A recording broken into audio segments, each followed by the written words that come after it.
Roisin Shortall. Taoiseach, the cost of living crisis is having a devastating impact on workers, families and businesses right across the country. Since 2021, energy prices have trebled. They've more than doubled since Russia invaded Ukraine last year.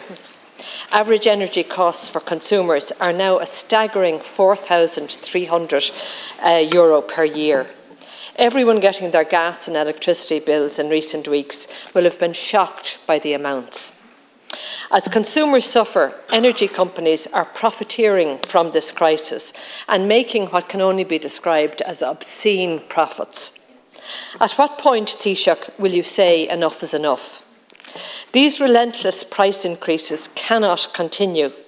The toll they are taking on both families and businesses is disastrous. Nearly 270,000 customers were in arrears on their bills at the end of last year. Across the country, many families are choosing between heating their homes and feeding their families. The impact on businesses, particularly small and medium businesses, has also been ruinous. Many otherwise viable businesses are facing the prospect of closure simply because they can't afford to keep the light or the heat on. Just €26 million out of a total budget of €1.2 billion has so far been drawn down from the temporary business energy support scheme. This low take-up is evidence that the scheme is simply not fit for purpose. Taoiseach, it's time the government tried a new approach.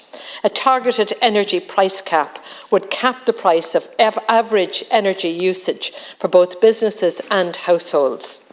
This would mean that everyone gets their essential energy needs at a reasonable and affordable cost. Those who use in excess of that amount would pay more. Wealthier households would not disproportionately benefit, and it would also incentivise energy conservation. This is something that was introduced in Germany in December, so we know that it can be done. It would reduce prices and, crucially, provide security and certainty to both households and businesses. Taoiseach, the government introduced electricity credits at the start of this crisis because it said it was the quickest way to get supports to people. Now, more than a year later, the government has had the time to design a better model of supports. A targeted price cap is the best way to support both businesses and households, but it must be accompanied by a windfall tax to ensure that energy companies cannot price gouge while the cap is in place. Energy Minister Eamon Ryan first promised a windfall tax back in August, and the EU signed off on one in September. Many other EU countries, Germany and Spain to name just two, have already introduced a windfall tax. Why is this government dithering?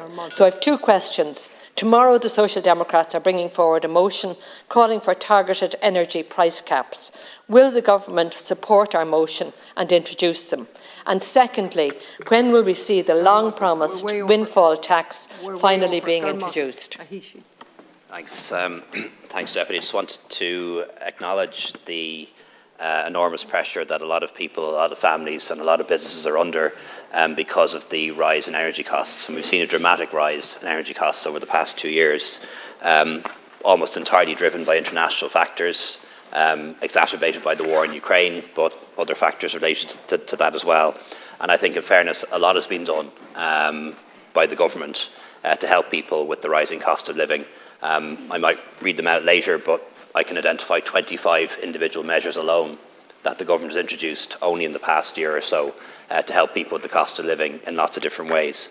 But we've always acknowledged that it isn't possible to fully insulate everyone from the rising cost of living, though we do strive to insulate those on the lowest incomes and those dependent on pensions and social welfare to the greatest extent that we can.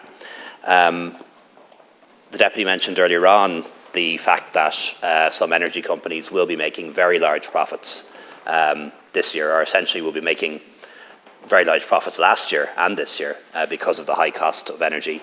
In very many cases, profits they never even thought themselves they were going to make. And that ranges from the Carib gas field to oil and petrol refineries to state-owned companies like ESB, for example. And that isn't fair, and that isn't right, and it's not okay, and we are going to act on it.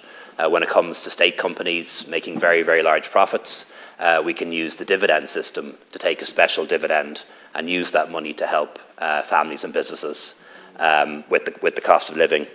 And when it comes to private companies, we have the windfall tax. And Minister Ryan updated Cabinet on that today. Plans for a windfall tax are advanced, so there will be a windfall tax on the energy companies, and there'll also be a different form, two form. I don't get too much detail, but let me say that the plans are very well advanced, and we will have hundreds of millions of euros coming in from the windfall tax on energy companies, and that is money that we didn't factor into the budget for this year. So it is additional funds that we can use to help defray the cost of living. When it comes to businesses, we acknowledge that the take-up from the TBES scheme was a fraction of what we thought it would be.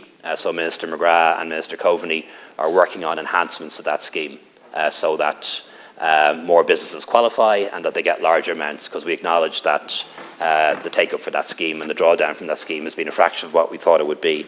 We're reluctant to introduce price caps, Deputy, really for two reasons.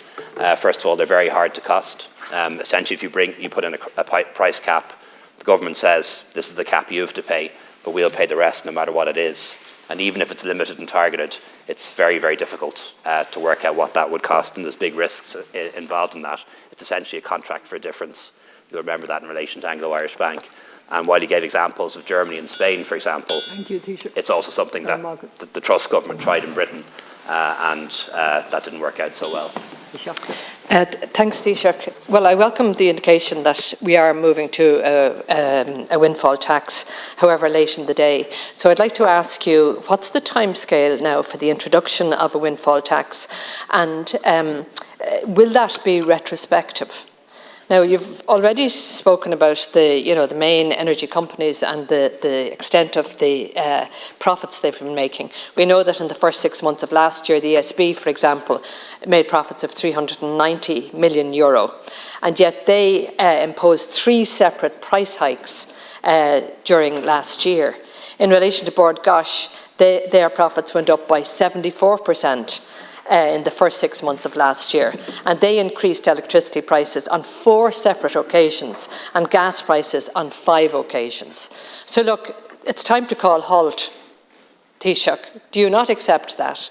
We need to introduce the windfall tax, but we also need to ensure that there are direct benefits for both households and businesses from that windfall tax. And, we need to get to a point where energy bills are again somewhat affordable. There are no deals available at the moment, and we need urgency in relation to this, Taoiseach. Thanks, Deputy. In relation to the windfall tax on energy companies, that really is a matter of weeks away. I don't think we're late in the day, because companies pay their tax now on the profits they made last year, and last year only ended 6 or 8 weeks ago. So we'll have that tax in place in the near future. And it will be retrospective in the sense that the companies will pay it on the profits they made last year, and they will also pay it again on the profits that they make this year. So we'll have 2 years, if you like, of revenue coming in from that windfall tax, and we will be able to use it to help businesses and help households with the high cost of energy and the high cost of living. And it'll be a few months before we start seeing those gas and electricity prices fall, but I do believe we will start seeing them fall in a few months' time, first for businesses and then subsequent to that for householders. In relation to state companies, we don't have the exact figures yet, but we do anticipate that a number of state companies, state energy companies, will record very high profits, ESB being one of those. And we have 2 mechanisms that we can use to recoup some of those profits. One is the special dividend, the other is the windfall tax, and we intend to use those mechanisms to take that money back and make sure that we can use it to help homes, help families and help businesses with the cost of living.